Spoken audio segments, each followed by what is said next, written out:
President Trump is speaking publicly for the first time since a week of defeat in Vietnam and on Capitol Hill, ditching his prepared remarks at CPAC and delivering one of the longest speeches of his presidency, sounding off about the Russia investigation, former Attorney General Jeff Sessions even mocking his own infamous calls for Russia to find Hillary Clinton's emails.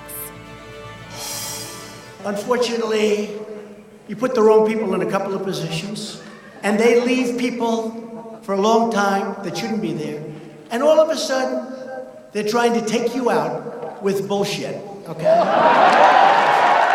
Robert Mueller never received a vote, and neither did the person that appointed him. And as you know, the Attorney General says, I'm going to recuse myself. And I said, why the hell didn't he tell me that before I put him in? If you tell a joke, if you're sarcastic, if you're having fun with the audience, if you're in live television with millions of people and 25,000 people in an arena, and if you say something like, Russia, please, if you can, get us Hillary Clinton's emails.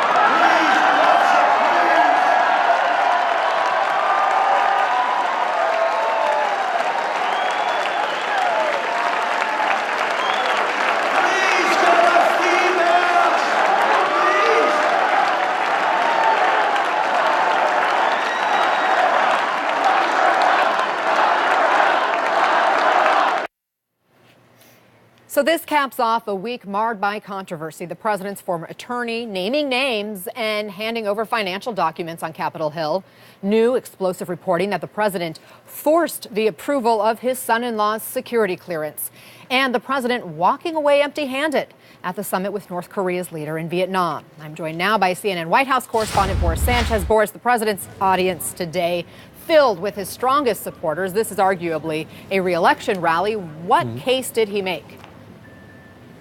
Hey there, Anna. The president certainly said quite a bit today. He made clear early on that he was going to go off script, and then he went all over the map. The president speaking for well over 2 hours, at one point saying that he wished it was 2020. He's clearly eager for that campaign battle that lies ahead. The president talked about the crowd size at his inauguration. He talked about Democrats and a radical agenda, saying that the United States would never allow for socialism to take root in the country, something that we heard during his State of the Union address.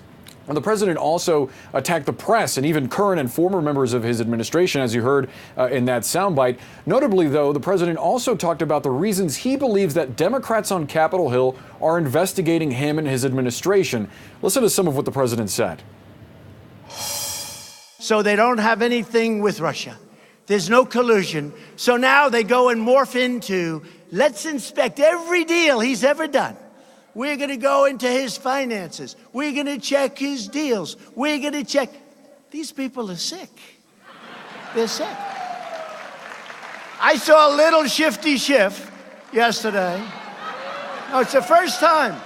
He went into a meeting and he said, we're going to look into his finances. I said, where did that come from? He always talked about Russia. Collusion with Russia. The collusion delusion. Now, on one really interesting moment of this speech, keep in mind the context here, the president returning from Vietnam after a failed meeting with Kim Jong-un that didn't deliver the deal on nuclear disarmament from North Korea. The president talked about negotiating with Kim Jong-un, and he talked about having to walk a fine line in trying to negotiate with Kim and also sympathize with the family of Otto Warmbier. Remember, his Otto Warmbier's family put out a statement yesterday that was scathing about the way that the president dealt with the North Korean leader, and here the president is sort of explaining why he dealt with it the way that he did, even though yesterday he tweeted that his comments about Kim Jong-un were misrepresented. Anna. All right, Boris Sanchez at the White House. Following the president's address to CPAC, joining us now, Samantha Vinograd. She worked on national security issues under President Obama, and Mark Mazzetti, the New York Times Washington investigative correspondent. Mark, President Trump, with his riff against Mueller, Comey, Rosenstein, Sessions, he went on, talking in a very cavalier way today, joking about his Russia, if you're listening, line from the campaign. Does President Trump really understand just how serious the Mueller probe and other investigations are?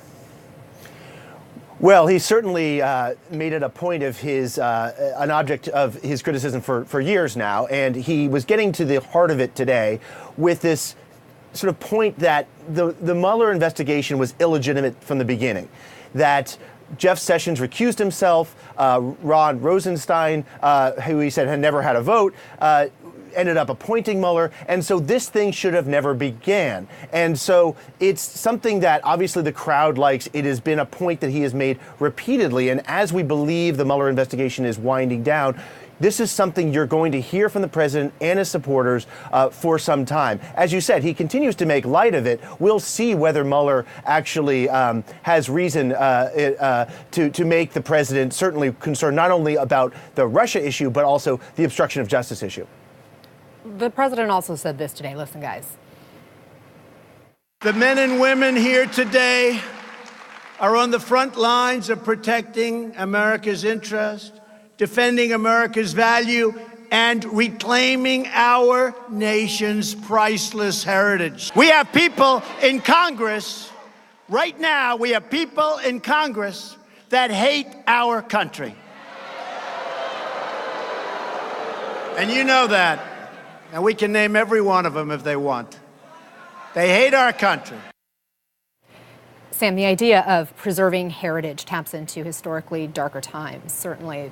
Not only that, though, you say what we heard from the president in those remarks also could pose a national security concern.